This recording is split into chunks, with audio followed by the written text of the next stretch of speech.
नमो रिंदन नमो सिद्धान नमो हरे नमो जन नमो रेसवसानम ऐसो नुकार सपोपवना सुमंगलम च सविसि बलम मोय मंगलम मंगलम भगवान वीर मंगलम गौतम रूप मंगलम सर्वदा भद्रादा जनता मंगलम नमो दुर्लभ देवी वरनि वरि नारद योगिनाथाय महावीरताय नमकारम बिंदु सनित्यम ध्यान कामत मोक्षतम च ओंकाराय नमः पंडके च सूर्य बद निरसनस्काय श्री वीर स्वामी नमः अज्ञान दिनातरम ज्ञानम जन सदागाय नित्यं नूर्धमेन तस्मै श्री गुरवे नमः तस्मै श्री गुरवे नमः।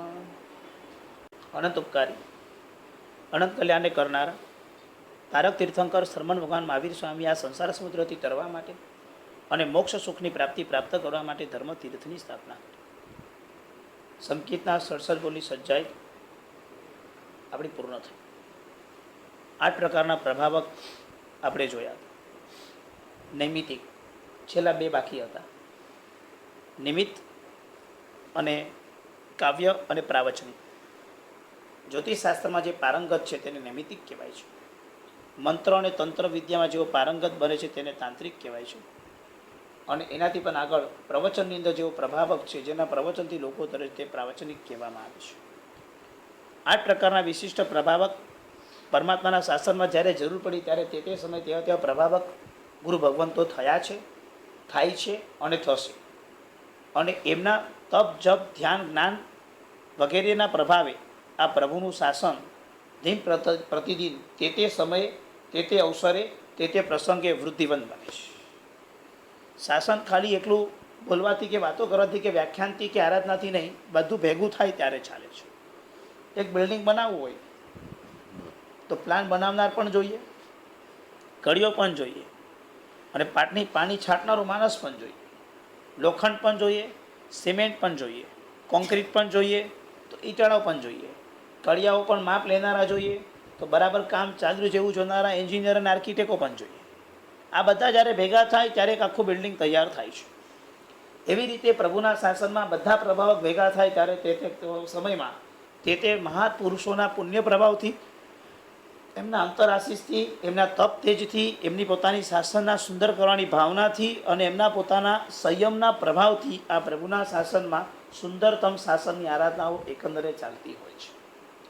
અને આ સુંદરતમ આરાધનાઓની પાછળ સૌથી મોટો સિંહ ફાળો આપણા ગુરુ ભગવંતોનો છે અને આપણા સાધ્વીજી ભગવંતોનો છે, જેને તીર્થ કહેવાય. અને તે તીર્થ માટે જંગમ તીર્થ શબ્દ વપરાય. હરતું ફરતું તીર્થ, જંગમ તીર્થ. આ જંગમ તીર્થની આરાધના કરવા દ્વારા આપણે પ્રભુના શાસનની અંદર જેમ સ્થાવર તીર્થ એટલે શંકેશ્વર પાલિતાના વગેરે જઈએ છીએ, તેમ સાધુ સાધ્વીજી ભગવંતો એ આપણા માટે જંગમ તીર્થ છે.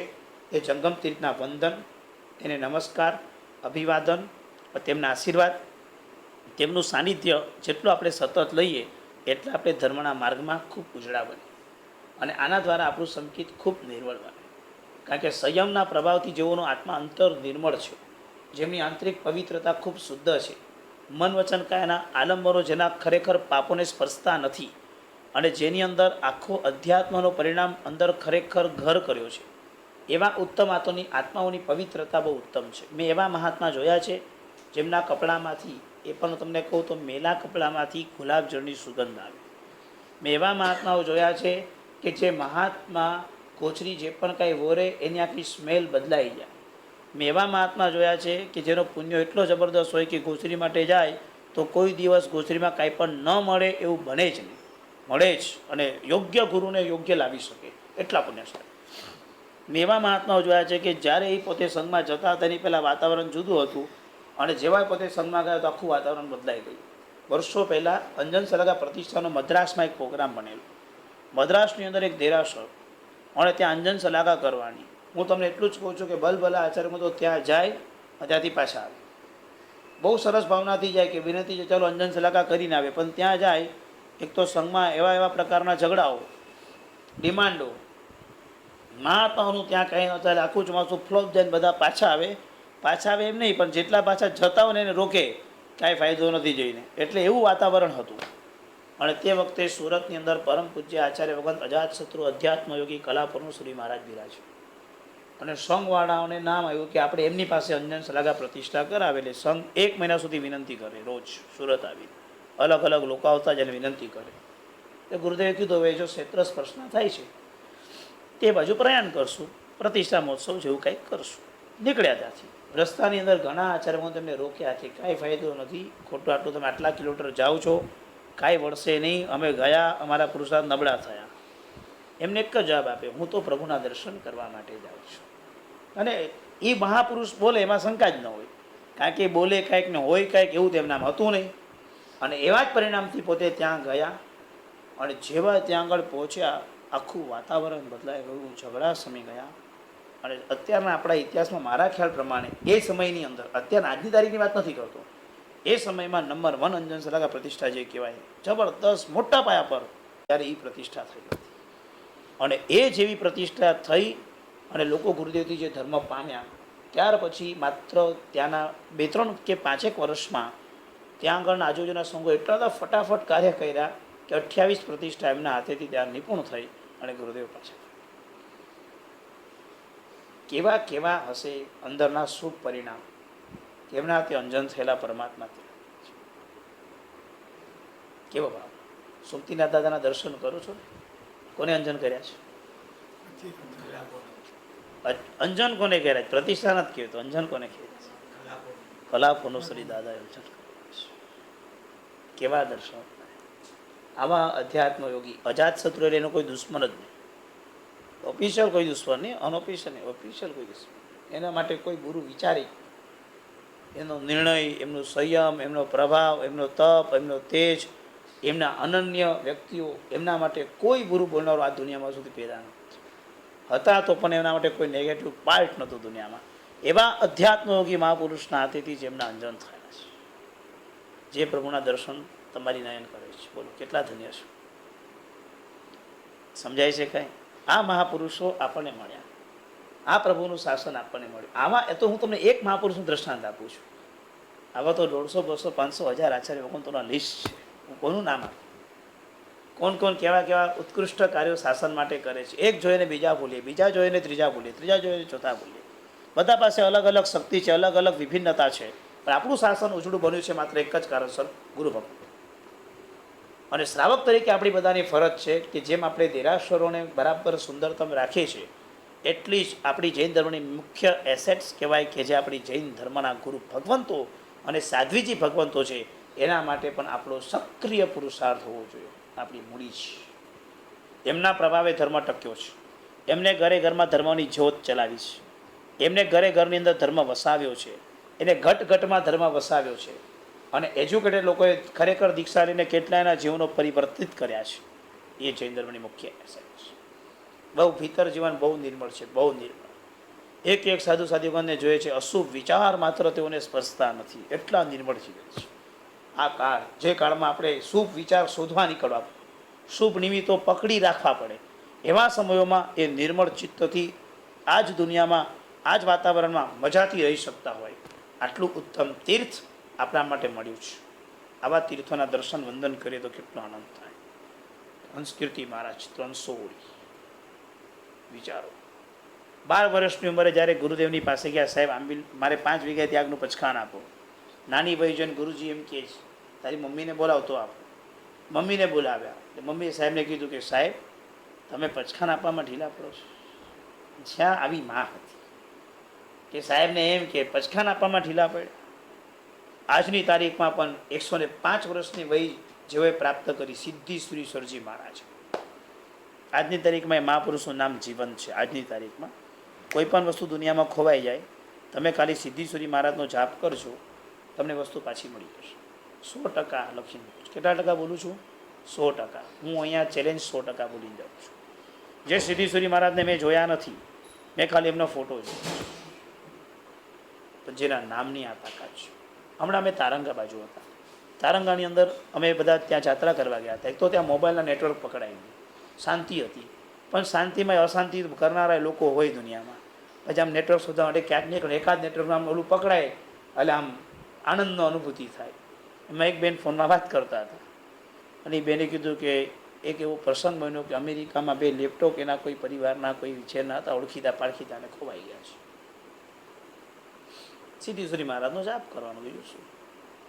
2 સમાચાર આપ્યા કે સાહેબ મળી ગયા. મહાપુરુષોના નામની તાકાત છે.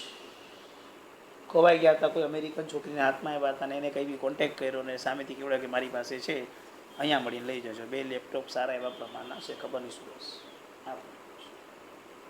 આજની તારીખમાં જેમને એ મહાપુરુષને જોયા છે, જે ઉપાશ્રયમાં તેઓ રહેતા હતા, એ રૂમની અંદર આજે પણ એ શ્રાવકોને અહેસાસ થાય છે ગુરુદેવ અંદર છે.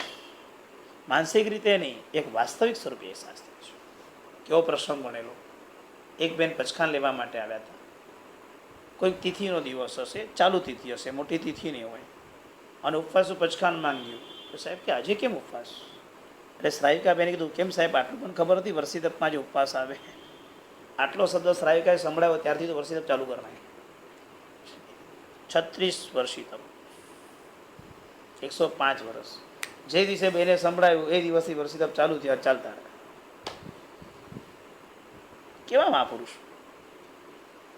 સિદ્ધીસુરી મહારાજ, બાપજી મહારાજ.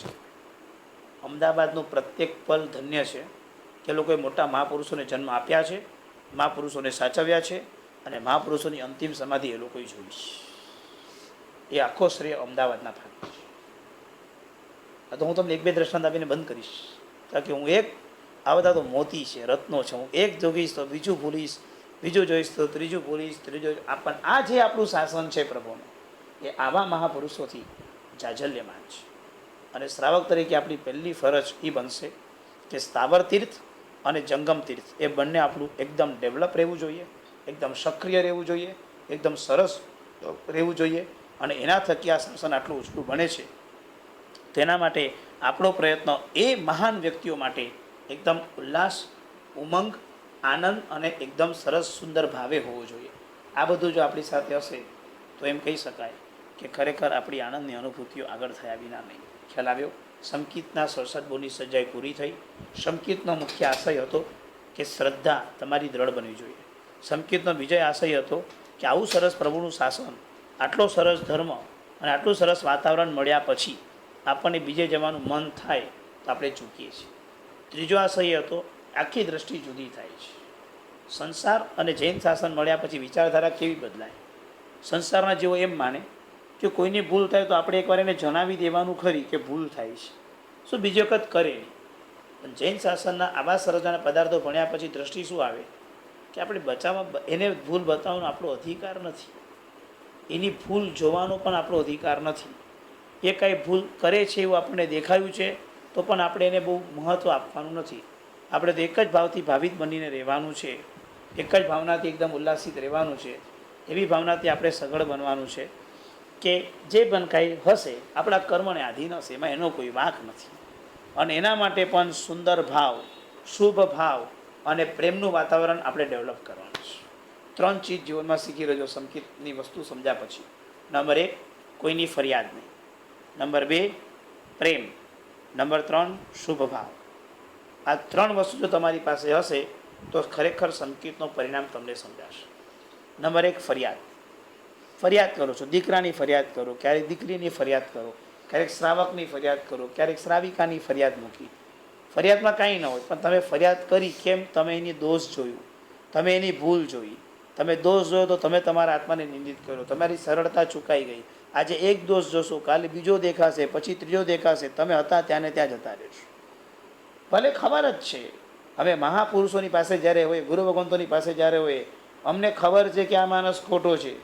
અમે ગુરુદેવને જાણ પણ ક્યારેક કર્યું કે સાહેબ આ વ્યક્તિ રાઈટ નથી, પ્રોપર નથી.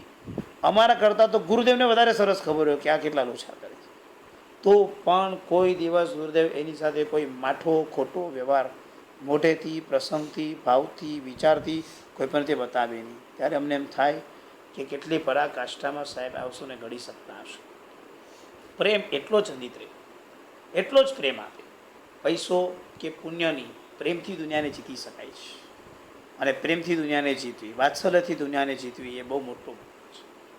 પ્રેમથી દુનિયાને જીતતા ફાવી ગઈ તો ઘણો આનંદ આવી જશે. હોશિયારીથી દુનિયા જીતનારા ઘણા છે, પ્રેમથી દુનિયા જીતનારા કોણ છે? સમજાઈ ગયું? એક જગ્યાએ પાર્કિંગ છે ને 2 ગાડી પાર્ક કરવા માટે ભેગી થાય ત્યારે પ્રેમવાળો વ્યક્તિ બીજાને અંદર પ્રવેશ કરવા દે અને હોશિયારીથી પોતે પ્રવેશ કરી નાખે. હવે આટલામાં સમજી જજો આપણો નંબર ક્યાં છે. પ્રેમ હોય બીજા જીવો પ્રત્યે હું શોધી લઈશ.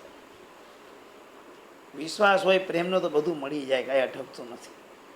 પણ વિશ્વાસ નથી પ્રેમ પર. હું પહેલાં ઘૂસી જાઉં, ભાઈ ઠીક છે, ટ્રેન પકડનારાઓ પહેલાં બારીમાંથી જોઈ લે, વિધિન સેકન્ડની અંદર સીટ ખાલી છે. અભિમાન અહંકાર કાયોગમાં લાવીને ટ્રેનમાં ચડી જાય, સીટ પકડી લે, કોઈનો વિચાર ન કરે. પ્રેમ ગયો ત્યારે હવામાં 20 મિનિટની મુસાફરી, એટલી વારનો તો પ્રેમ ભાગી ગયો નહીં પોતાના. બેસવા દે ને પણ કોક 20 મિનિટ માટે પણ ઊભો ન રહી શકે. વીટીથી આવું એક કંઈ સર્કલ એક્ઝેક્ટ 20 મિનિટ થાય તો પણ વ્યક્તિ ત્યારે સીટ છોડે નહીં. બસ 20 મિનિટ નથી, ક્યાંય એવું બહુ મોટું બેસી નથી ગયા. પાછું ઓફિસમાં તો બેસે જ છે પાછું. બોલો, એવું નથી કે ઓફિસમાં કારકુનની જેમ કામ કરતો હોય, તો પણ એ 20 મિનિટ માટે પણ બીજા જીવોનો પ્રેમ અંદરથી ન જાગે.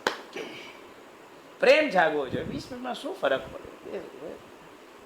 આવું કોઈને કોઈ કે સાહેબ હું જાઉં ત્યારે ટ્રેનમાં સીટ જ ખાલી હોય તો શું કરવાનું? સારું, બેસી જવાનું. પણ જ્યારે કોઈક ઊભો થાય, આવે બીજા સ્ટેશનમાં, એને બેસવાનું મળે તો ઊભો થઈને બેસવા દેજે, બીજું કંઈ નહીં કરતું. પુણ્યને વાપરવું જરૂરી નથી, પુણ્યને રહેવા દો. જેટલો પુણ્ય બચાવશું તો ક્યારેક કોઈક જગ્યાએ જરૂર પડશે ત્યારે કામમાં લઈશું. આજે ચાલી શકે તો તમે એને એક્સેપ્ટ કરો, ચલાવો, મૂકો. પણ એવી ઝીણી ઝીણી જગ્યા પર બી આપણે નથી એને લઈ શકતા. એટલે પ્રેમ જગતના જીવો પ્રત્યેનો પ્રેમ વધુ વૃદ્ધિ કરો. પ્રેમ એટલે બધા જીવો સાથેનો એક આખો સ્નેહ ભાવ.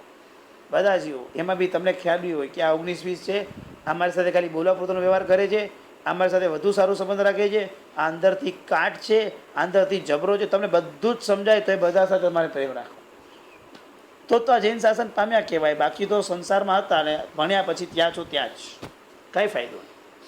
શાસન પામ્યા પછી આ શીખવાનું છે કે હું બધું સમજું છું. જો દુનિયા નહીં સુધરે ને પહેલાં સમજી રહેજો. તમારે ચશ્મા બદલવા પડશે. તમારે લાલ રંગની દુનિયા જો તો લાલ ચશ્માના ફ્રેમ તમારે પહેરવી પડશે, કાચ લાલ તમારે રાખવા પડશે. તો દુનિયા લાલ કરવા બે સુધી પોસિબલ નથી થવા. ધરતીને મળવા નહીં જવાય, તમારા પગમાં ચપ્પલ સોનાના ચોક્કસ પહેરાવી શકાશે. સમજાઈ ગયું? ધરતી મળવા હું નહીં જઈ શકું. દુનિયા માટે બદલવાની મહેનત નહીં કરો, તમે પોતે જ બદલાઈ જાઓ. જાણું છું કે આ બધું આમ જ છે, છતાં પણ કાંઈ નહીં. પ્રેમ બધા જીવો સાથે, નાની જિંદગી મળી, બધા સાથે મીઠો વ્યવહાર કરીને નીકળું નહીં આરામથી. અજાત શત્રુપણું ન પામું, મારા કોઈ દુશ્મની, બધા સાથે મારો પ્રેમ નહીં. શું કરી જશે? 25 માણસ ઉલ્લુ બનાવી જશે, ભલે બનાવી જાય. આપણા કર્મમાં તો બનાવી ગયા. 15 માસમાં આપણે બાઘા જેવા લાગશું, કાંઈ વાંધો નહીં, ભલે લાગે. પ્રભુ મહાવીર સ્વામી જંગલની અંદર ઊભા હતા. એક માણસને ખીર રાંધવી હતી, એને 2 પથરા ન મળ્યા ખીર રાંધવા માટે. કઈ તપેલું રાખવા માટે નીચે સ્ટેન્ડ તો જોઈએ ને, ન મળ્યું. તેને ભગવાનના પગ દેખાયા, તેને બેસી ગયું કે અહીંયા થઈ જશે. એટલે ભગવાનના પગમાં આમ ઇશારો કરો, ઊભા રહ્યો. તપેલું ખીરનું મૂકીને લાકડા ભરાઈને અગ્નિ ચલાવી દીધી. પ્રભુ બારે પ્રભુને કોઈ ગોવાળે એમ કીધું મારી ગાય રાખો ધ્યાન, અને એ ગોવાળ ગયો ને ગાય આગી પાછી તેને આવીને વળે ને, તો હું એ બી સમજુ કે ચલો ભગવાને કીધું હતું ને ભગવાને કર્યું નહીં. હવે આમાં તો ભગવાનને ઓલાને કાંઈ લેવા દેવા તો, ખીર તો એને રાંધી હતી, એવી અક્કલ નહીં ચાલે કે આ કોઈના પગ છે. પગમાં તપેલી રાખીને ખીર રાંધીને ટેસ્ટથી શાંતિથી પીધી પછી ગયો. ભગવાનના પગની એને પરવા ન કરી, ભગવાનના પગની પરવા ન કરી તો મોટી વાત નથી, પણ આવી કક્ષા ને આવી દશા થયા પછી ભગવાન એના પ્રત્યે કાંઈ ન કર્યું. ભગવાન સ્મિત ભાવમાં જ રહ્યા. કેટલી પરાકાષ્ઠા છે આ પ્રભુ. આ જૈન શાસનના મુદ્દાઓ છે. કંઈ પણ થાય ત્યારે તે નિમિત્તનો પ્રતિકાર નહીં, તેનો શાંતિથી સ્વીકાર, ક્ષમતાથી સ્વીકાર, સહિષ્ણુતાથી સ્વીકાર, સહનશીલતાથી સ્વીકાર, શાંતિ અને સમાધિથી સ્વીકાર. આ આપણા ધર્મના મુખ્ય પાયા છે. પછી તમે મને કહ્યું સાહેબ ભણે છે ત્યારે બધું એમ લાગે કે આ બધું બહુ જ કરવા જેવું છે, જ્યારે કરવાનું આવે છે ત્યારે કાંઈ થતું જ નથી. તો પછી પાછું હતું તો ત્યારે ત્યાં. જ્યાં સુધી આ બધી વસ્તુઓ પ્રેક્ટિકલ લાઈફમાં લાવવાની મહેનત નહીં કરો ત્યાં સુધી તમે આ પ્રભુના શાસન અંશોનો આનંદ નહીં માણી શકશો. આને લાવવાનું છે. નિમિત્તો તો આપણા કર્મ દિવસ આવવાના જ છે, અને નિમિત્તોની સામે આપણે પ્રતિકાર નહીં, આપણે સ્વીકાર કરવાનો છે. એ નિમિત્તોને આપણે ઊભા રાખવાના છે. નિમિત્તોની સાથે રહેતા આપણે શીખવાનું છે. એ નિમિત્તો સાથે રહેતા જો ફાવી જશે તો આપણો જગ જીતાય બીજું. અને આપણે આ જ જગની અંદર આ જ વસ્તુ મુખ્યતાએ જીતવી છે કે આપણે કેવી રીતે આ જીતીશું. એટલે પ્રેમ, અને ત્રીજા નંબરમાં શુભ ભાવ. દાન લિમિટ થશે, શીલ બ્રહ્મચર્ય લિમિટમાં પાડી શકશો, તપ લિમિટમાં થશે, તમારી શક્તિ હશે એટલું જ થવાનું. બધા પુરુષોમાં તમારી પાસે લિમિટ આવી જવાની છે. પણ છેલ્લા નંબરની અંદર એક છે ભાવ. ભાવ અનલિમિટ. જગતના બધા જીવો માટે શુભ ભાવ. બધા જીવો સુખી થાય, બધું જીવોની સારામાં સારી વ્યવસ્થા થાય, બધા જીવો શાંતિને પામે, બધા જીવોની સમાધિ થાય. એક ભાવ અંદરથી વહેતો થશે ને તો બી બહુ મોટું પરિણામ આવશે કે તમારી સમીપમાં તમારી આસપાસમાં કોઈ પણ જીવો આવશે તો પણ એવો શુભ ભાવમાં ભાવિત થશે. સમજાય છે? એક જગ્યાએ આવી વાત કરી કે શુભ ભાવને ભાવ જરૂર ભાવવાની શરૂઆત કરી. ભગવાન આખા જગતને સુખી બનાવે છે પણ શરૂઆત મારાથી કરશે. આ શુભ ભાવ નથી પાછો. આખા જગતને સુખી કરવાનો ભાવ એ બરાબર છે પણ શરૂઆત મારાથી કરજે, આ પરિણામ રાઈટ નથી. આ પાછો સ્વાર્થિક પરિણામ આવ્યું, એમાં ચૂકી ગયા. એટલે સ્વાર્થ ન હોવો જોઈએ. પરાર્થ ભાવનાથી શુભ ભાવ વેતો કરીએ તો ઘણું બધું કામ થાય. આ સંકેત પામ્યા પછી આવી બધી ભૂમિકાઓ આપોઆપ સર્જાય છે. કોઈ જગતના જીવો એવા દુઃખી નથી લાગતા, કોઈ જગતના જીવોને દુઃખી તરીકે નથી જોઈ શકતો. એના દુઃખ દૂર કરવા માટે પોતે યથાશક્તિ પ્રયત્ન અને પુરુષાર્થ કરે છે. આ સંકેતીઓના લક્ષણો છે. એને ક્યાંય પણ જીવની રક્ષા અને જીવ પ્રત્યેનો પ્રેમ જાગે છે. પોતાના સ્વાર્થ માટે ઘણા જીવોની હિંસા થતી હોય તો પોતે એક્સેપ્ટ નથી કરતો, પોતે એનો ત્યાગ કરી દે છે, એને છોડી દે છે. પોતે ના પાડે છે કે ભાઈ ઘણા જીવોની હિંસા કરવા દ્વારા કરીને સુખ મને મળતું હોય એ સુખ મને કદાપી ન. આવો ભાવ અંદરથી એને વહેતો થાય છે અને આવા શુભ પરિણામ સંકિત આત્માને જાગે છે. સંકિત પામ્યા પછી આવો પરિણામ અંદરથી વહેતો કરજો. 3 વસ્તુ: ફરિયાદો બંધ કરજો, પ્રેમ વધારજો અને શુભ ભાવનાથી ભાવિત બનજો. આ 3 વસ્તુ ભેગી થઈ તો તમારું ખરેખર કાર્ય દીપી ઉઠશે, ખરેખર સુંદરતમ કાર્યમાં તમારો પ્રવેશ થશે. બરાબર છે? હવે નંબર 2 આગળ વધીએ. નેક્સ્ટ ટોપિક આપણે લઈએ. 2 ઓપ્શન છે, સ્નાત્ર મહોત્સવના અર્થ કરીએ અને બીજા નંબરની અંદર 2 પ્રતિના સૂત્રોના અર્થ છે. શું કરવું છે બોલો? સ્નાત્રનો અર્થ લઉં કે 2 પ્રતિના સૂત્રોના અર્થ લઉં? ચોઈસ તમને પૂછવાની, કરવાનું મારા પ્રમાણે જ છે. બોલો ભાવના બે. સ્નાત્ર એસ યુ વિશ. એમ શું લેવું છે? સ્નાત્ર મહોત્સવના અર્થ લઉં ને? સ્નાત્ર મહોત્સવ સ્પીડમાં જોશું, બહુ લંબાવશું નહીં. સ્નાત્ર જ્યારે કરે ત્યારે આપણને એ અર્થ ખ્યાલ આવે.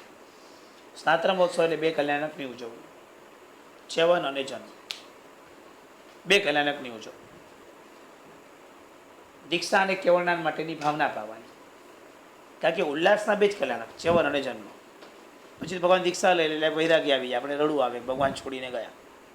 પણ ચ્યવન જન્મમાં ભગવાન આપણી નજીક થાય છે. હવે સ્નાત્ર મહોત્સવ ભણાવો એટલે 2 કલ્યાણકની આપણે ઉજવણી કરવાની, ચ્યવનની અને જન્મ. વીર વિજયજી મહારાજે સ્નાત્ર મહોત્સવની રચના કરી. એવી કળા હતી, વ્યાખ્યાનમાં પદાર્થ સમજાવતા જાય ને આ રચતા જાય અને આમ રચાઈ ગયું. શ્રાવકો સાંભળવા બેઠા હતા અને રચતા જાય, સમજાવતા જાય અને કળા પણ એવી રચતા જાય. અને એમ કરતાં કરતાં કરતાં આખું સ્નાત્ર રચાઈ ગયું. લોકોને બહુ ગમી ગયું, સંઘમાં માન્ય થઈ. સ્નાત્ર ઘણા બીજા પ્રકારે પણ મળતા હતા પણ આ એકદમ હવે અત્યારે સ્વીકૃતિ થઈ ગઈ. માટે દરેક પ્રસંગમાં પરમાત્માના કલ્યાણકની ઉજવણી સ્વરૂપ ચ્યવન જન્મ કલ્યાણક કરીને પ્રભુનું સ્નાત્ર મહોત્સવ કરીએ. કોઈ પણ પૂજન પહેલાં સ્નાત્ર, નવું ઘર લઈએ ભગવાનનો પ્રવેશ સ્નાત્ર, નવી ઓફિસ લઈએ ભગવાનનો પ્રવેશ સ્નાત્ર, મંગલમય કોઈ પણ કાર્ય પહેલાં સ્નાત્ર, દીક્ષાર્થીને દીક્ષા લેવાની દિવસે સવારે વહેલા ઉઠીને પહેલાં પ્રતિક્રમણ કરવાનું, પૂજાના વસ્ત્ર ધારણ કરીને પહેલાં સ્નાત્ર બનાવવાનું અને સ્નાત્ર બનાવીને મંગલમય કાર્ય કરીને પછી દીક્ષા અંગીકાર કરો. કેટલું સરસ સ્નાત્ર ડેવલપ થયું. સરસ શાંતિ સુધારસ સાગર. ત્રિગડું ગોઠવાઈ ગયું છે. 3 ગળ પર ભગવાન બિરાજિત કર્યા છે. 24 કે શાંતિનાથ દાદા સિદ્ધજન ઘટ્ટો નિમિત્ત રૂપે લઈએ છીએ, સાથીઓ કરીએ છીએ, સોપારી પ્રતિક રૂપે મૂકીએ છીએ, ₹1.25 અથવા ₹5 એક મંગલ રૂપે મૂકીએ છીએ અને નીચે શ્રીફળ મૂકીએ છીએ. કારણ કે આલંબન રૂપે ક્ષેત્રપાલની સ્થાપના સ્વરૂપ અને પરમાત્માનું પ્રતિબિંબ છે તે સ્વરૂપે અહીંયા આગળ એક શુભ ભાવથી શ્રીફળ મૂકવામાં આવે છે. 5 કળશને નાળચાને નારાછડી બાંધેલી હોય છે, જે મંગલમય એ નાળચાને કળશ સાથેનું એક અભિવાદન કરવા સ્વરૂપ થાય છે. ધૂપધાની અને દીપકની સ્થાપના થાય છે. દીવાની જ્યોત ભગવાનની નાસિકાથી ઉપર ન જાય તેવો વિવેક રાખવામાં આવેલો હોય છે. શક્ય તો જ્યાં જેવી વ્યવસ્થા. સામાન્ય ત્યાં કુસુમાંજલિ વગેરેની તૈયારીઓ કરીને પરમાત્માના સ્નાત્ર મહોત્સવની આ મંગલમય શરૂઆત થાય છે. સરસ શાંતિ સુધારસ સાગર, સુચિતરમ ગુણરત્ન મહાગરમ, ભવિક પંકજ બોધ દિવાકરમ, પ્રતિદિનમ પ્રણમામી જિનેશ્વર. ભગવાન કેવા છે? પહેલી ગાથામાં સરસ શાંતિ સુધારસ સાગર. સાગર એટલે દરિયો. શેનો દરિયો? તો કે સુધારસ એટલે અમૃતનો દરિયો. પાછો કેવો અમૃત? તો કે શાંતિનું અમૃત. શાંતિ પાછી કેવી? તો કે સરસ. સરસ શાંતિના અમૃતનો દરિયો એટલે ભગવાન. સમજાઈ ગયું? શાંતિ તો સ્મશાનમાં પણ મળે, શાંત હોય, પંખા ચાલતા હોય, બધા મૌનપૂર્વક બેઠા હોય, નતમસ્તક, મોબાઈલો સાયલેન્ટ હોય, શાંતિ તો ત્યાં પણ છે, પણ એ સરસ શાંતિ નથી, તે ખાલી શાંતિ છે, અશાંતિની શાંતિ છે, દુઃખની શાંતિ છે. પ્રભુની પાસે આવી શાંતિ નહીં, સરસ શાંતિ. ઘોંઘાટમાં પણ શાંતિ આવે, પ્રતિકૂળતામાં પણ શાંતિ દેખાય, અનુકૂળતામાં પણ શાંતિ દેખાય, હજારો બોલતા હોય એક જ સાંભળે, આવી શાંતિ ત્યાં છે.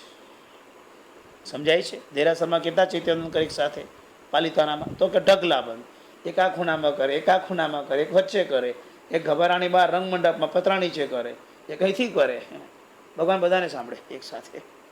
આશ્ચર્યની ઘટના, હું આવું જો ઉભો રહું, કેવું આશ્ચર્ય છે.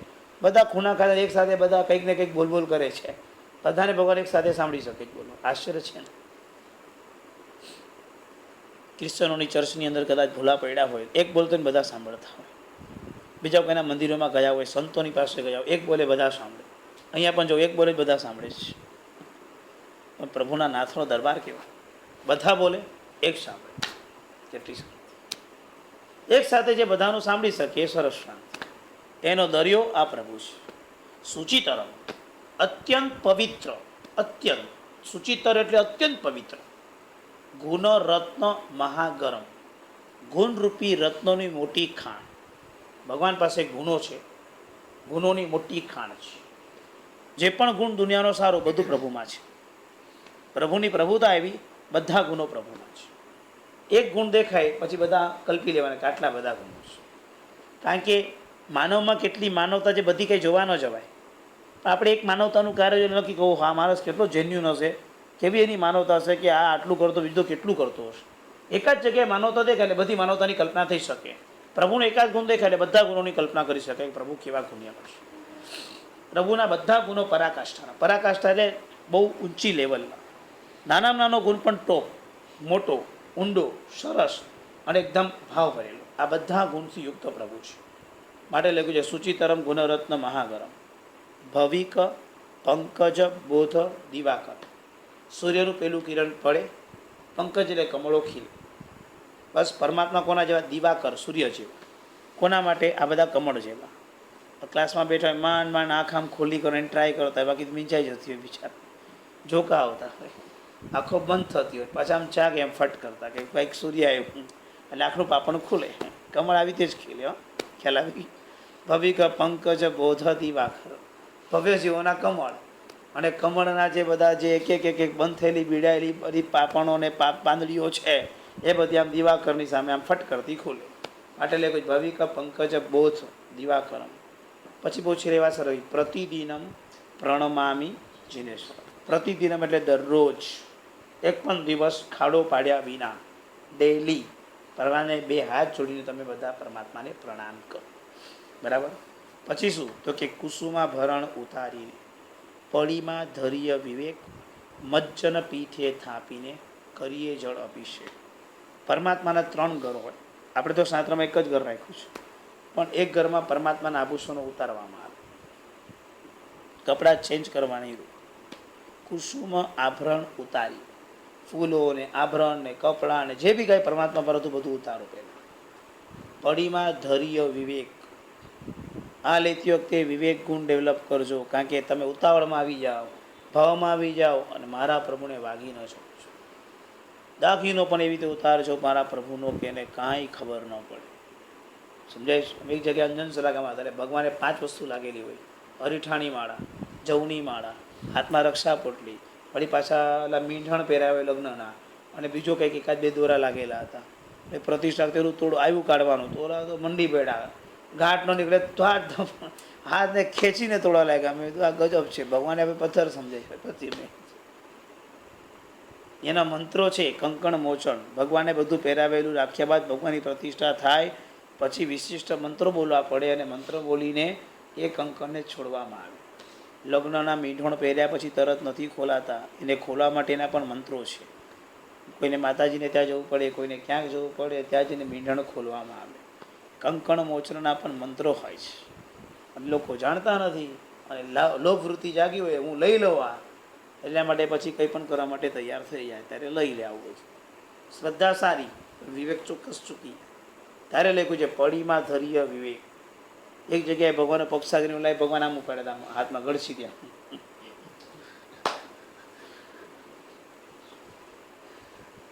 કેવો બહુમાન.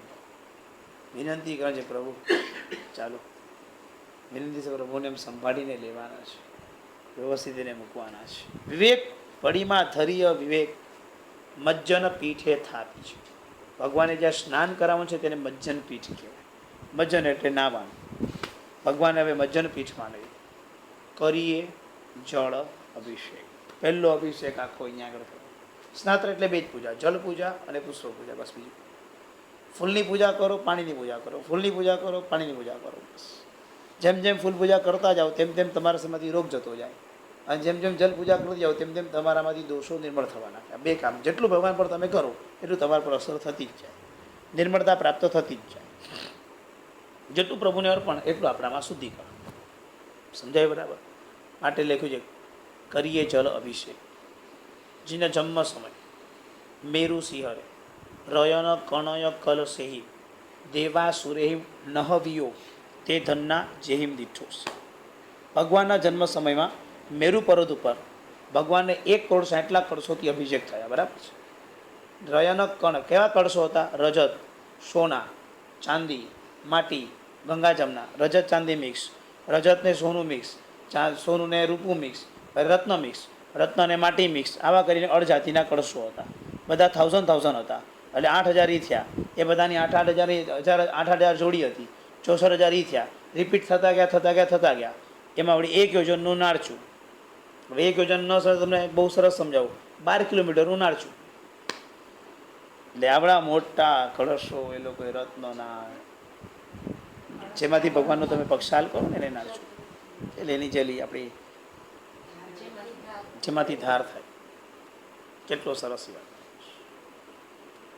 માગધ, વરદાન, પ્રભાસ, ખીર સમુદ્ર, એકસુવર સમુદ્ર, ધ્રુતવર સમુદ્ર, દધીવર સમુદ્રના પાણી લાવ્યા છે. બધા પાણી ભરેલા છે, એનાથી કળશો નવડાવવાના છે. રયન કણય કલશેહિમ દેવા સુરેમ નહવ્યું. દેવ અને દાનવે ભગવાનને સ્નાન કરાવ્યું.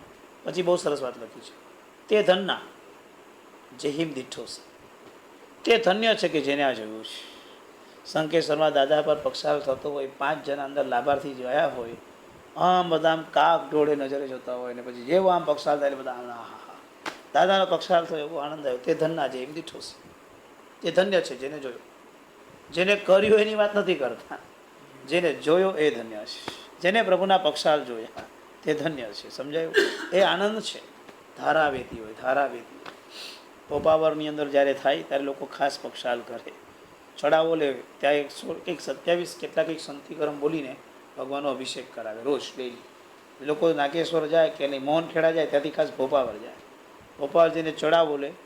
કળશ તો નક્કી કરે પણ બિચારો થાકી જાય કળશો પડાવવા. ક્યારે ઉપાયડા હોય નહીં આવા, અને અખંડ અભિષેક ચાલતા હોય. લોકો પૂજારી સંતિકરમ બોલ્યા કરે, હે તમારે અભિષેક કર્યા કરવાના. બાવડા દુખી જાય. 87,000 વર્ષ પ્રાચીન પ્રતિમા શાંતિનાથ દાદાની શ્યામ, એના પર અખંડ અભિષેક થાય, મંત્રો થાય. ક્યારેક ભોપાવર જાઓ ત્યારે બધા લાભ લેજો. તમે તો પાલિતાણા તો જતા હશો ને ઘણી વખત? નહીં ગયા હોય? ગયા હશો. તમે નખવાળા ભગવાન જોયા છે? નખ છે, હાય હાય. તો કેટલા તમે એકદમ એક જ ભગવાનના અનન્ય ભગત છો ને તમે. બીજું કાંઈ ન દેખાય. મારા જેના બધું બહુ શોખ ફર્યા કરું. હું એક ભગવાન પાસે નથી રહી શકતો. તમે કેટલા સાચા ભક્તો છો ને. એક જ ભગવાન, એક જ દ્રષ્ટિ, એક જ નિમિત્ત, એક જ ભગવાનને બધું અર્પણ, એક જ સમર્પણ, એક જ ભાવ. મારો બધું વેચાઈ ગયું છે. હું આમ ભટક્યા કરું છું. તો ભવ બ્રહ્માંડમાં ભટકું છું, મંદિરોમાં ભટકું છું, ભગવાન પાસે બી ભટકું છું. તમારી ભક્તિ ધન્યવાદ છે. માતા બધું ચાલ્યા કરે. નખવાળા ભગવાન કયા ને, 2 નાકવાળા ભગવાન કયા ને, 1 નાકવાળા ભગવાન કયા ને, 4 રેખાવાળા ભગવાન કયા ને, 5 રેખાવાળા ભગવાન કયા ને. મારી તો દૃષ્ટિ કેટલી બધી વીક કહેવાય ને. તમારું તો એક જ પ્રભુ તત્વ, બીજું કાંઈ નહીં. નો ચમત્કાર ને નો રહસ્ય. કેટલું સરસ છે તમારી ભક્તિનો યોગ. ધન્યવાદ છે તમને. તે ધનના છે એમ દીઠોસી. તે ધન્ય છે જેને જોયા છે. હા હા, જા નવાનું કરેલા પૂછો પિંકી બેને કહે છે. બાબુજીનાની દેરીની અંદર, દેરીઓમાં ભગવાનમાં એક નખવાળા વિમલનાથ ભગવાન છે. શિલ્પી એવું ઘાટ ઘડ્યું છે પથ્થરમાં કે તમને નખ અને પગ બંને જુદા દેખાય. એક દેરીમાં લગભગ મારા ખ્યાલ 7 પરમાત્માનો પરિવાર છે, 7 કે 9. એમાંના બધા ભગવાનમાં મૂળના એટલે વચ્ચે જે ભગવાન છે દેરીમાં, એ પરમાત્માને નખવાળા વિમલનાથ કહેવાય છે. એ પરમાત્માની શિલ્પીએ બરાબર પ્રતિમામાં નખ કોતરેલા છે. પાલિતાનામાં ઉપર જ મુખ્ય દેરાસરના ગભારણમાં રાઈટ સાઈડમાં એટલે તમે એન્ટ્રી લો તો તમારા જમણા તરફ 52 જિનાલય આવે છે. એની 52 દેરીમાંની કોઈ એક દેરીમાં આ ભગવાન છે. સમજાયું બરાબર? એટલે આના અર્થ એમ નક્કી થયો કે તમે ઉપર બીજે કઈ જગ્યાએ પૂજા કરતા નથી. મારે તો આટલું જ કન્ફર્મ કરવું, તે મને કન્ફર્મ થઈ. એટલે હું બધું બરાબર કન્ફર્મ છું, મને બધું ખ્યાલ આવતો જાય છે, એનાથી બધું પાકું થતું જશે. પછી એવું ક્યાં છે પાલિતાનામાં ઉપર કે જ્યાં આગળ દ્વારપાળની તલવારમાં એક પડછાયો પડે છે મુનિ ભગવાન. જો કેવી હાલત છે, જો દેરાસરોની રચનામાં પ્રતિમાઓ કેવી સરસ રચાઈ છે. જુઓ, ક્યારેક ક્યારેક ભૂલા પડો. રાયણ પગલાની બરાબર બાજુના ખૂણામાં બાહુબલીની પ્રતિમા છે, એની બરાબર 2 દ્વારપાળ તલવાર લઈને ઊભા છે. એ તલવાર પર પડછાયો પડતો એવી કલાકૃતિ ત્યાં કોતરાયેલી છે. ધ્યાનથી જોજો તો મળશે. હવે શોધખોળ કરજો, ફરજો જરા. લાઈનમાં બેસીને જોકા ખાયા કરો છો તે બધા લોકો. કંઈક આ બધું જોવાનું, આ બધું લાઈનમાં બેઠા બેઠા પણ આ બધું સંશોધનો કરવાના, કંઈક રહસ્ય મળે. પૂર્ણ શિલ્પ બહુ જ અદ્ભુત હતા. ખ્યાલ આવે બરાબર?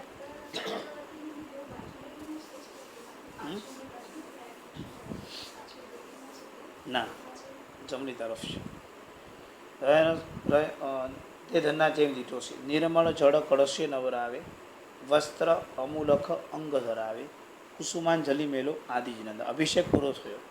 નિર્મળ જળ કળશે નવરાવે, ચોખ્ખા પાણીથી પરમાત્માને નવરાવે. પછી વસ્ત્ર અમૂલખ અંગ ધરાવે. અમૂલક, જે કલ્પના ન કરી શકાય એવું રાજા ઠાઠ જેવો વસ્ત્ર 2 ભગવાનને અંગમાં ધરાવે છે, પહેરાવે છે. વસ્ત્ર અમૂલખ અંગ ધરાવે. અને પછી લખ્યું છે કુસુમાંજલિ મેલો આદિજનંદ. તમે ફૂલની કુસુમાંજલિ લો અને પરમાત્માના ચરણમાં એને મૂકો. અદ્ભુત એવી કુસુમાંજલિ મૂકો. પછી કેમ તો કે સિદ્ધ સ્વરૂપે અંગ પખાલ, આત્મ નિર્મળ હોઈ શકું.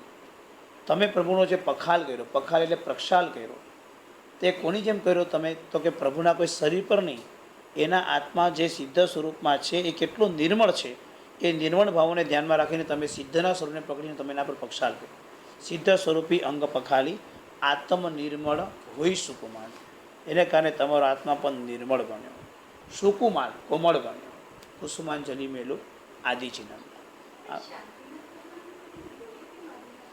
ચાલે ને, કોઈ પણ પરમાત્માની સ્થાપના તો ક્યાંય થઈ શકે. બાકી 24 જિનંદા પણ આવશે ને સર્વ જિનંદા પણ આવશે. અલગ અલગ ભગવાનના નામ લેવા છે, એટલે અલગ અલગ પરમાત્માનું આપણે નામ સ્મરણ કરીએ છીએ. જે મુખ્ય તો 5 નામ લઈશું, આદિ, શાંતિ, નૈમી, પણ બધા પરમાત્માનો સાથે જ છે. ખ્યાલ આવ્યો બરાબર? પછી આગળ વધતા બીજી ગાથા આવે છે, પણ હવે આવતા ક્લાસની અંદર લઈશું. સ્નાત્રણ અર્થ બુક હોય તો લેતા આવજો, જલ્દી ફટાફટ બેસતું જશે. અને પ્રમાણેને કુસુમાંજલિ જેમ જેમ ભણો છો એવા સ્નાત્ર બરાબર હું જે બોલું છું એ પ્રમાણે બધું અત્યારે થતું ન હોય. મેં કીધું વસ્ત્ર પહેરાવે, કોઈ વસ્ત્ર પહેરાવતું નથી, પણ પહેરાવાના વિધાન છે. અત્યારે બધું કંઈ બધું ફોલો થતું નથી, વસ્ત્ર જ ન હોય હું ફોલો થાય. એટલે આ બધું હું ભણાવું એ ભણી લેવાનું, પણ જ્યાં જે બધું ચાલતું હોય એ બધું ચાલે છે એ જોયા કરવાનું. ઉત્કૃષ્ટ જ્યારે કરવું ત્યારે આ બધું વિધાન વ્યવસ્થિત જો કરીએ તો એ ખૂબ સરસ થાય. ખ્યાલ સર્વપ્રધાન જન જેથી શાસનમ નમ્રતાનું કરો સર્વ પરમમ મંગલમ. નિયમ આટલા જે ભણ્યા છો સંકિતનું અને પ્રેમની વાત કરી છે, તો એક કામ કરવાનું. તમે ઓફિસે પહોંચો કે ઘરે આવો, તમને પંખાની કે એસીની જરૂરત હોય અને તમારે આમ જેવો તમારે આમ થાય કે ચાલ એસી ચાલુ કરું, રિમોટ કે તમે સ્વિચ કરવા જાઓ ત્યારે જ તમારે અટકવાનું. 10 મિનિટ 5 મિનિટ પછી કહું છું, એકવાર આવું કરું છું. જ્યારે કોઈ નેચરલ નોટ પ્લાનિંગ તમે કરવા જાઓ ત્યારે અટકવાનું. સમજાયું? એટલે તમને જ્યારે ખરેખર જરૂરત છે ત્યારે અટકવાનું છે. ખ્યાલ આવ્યો? પંખો અને એસી એમાં અટકાવવાનું કીધું છે. એક જ વખત એવું કરજો, પણ જ્યારે તમને જરૂરત છે ત્યારે.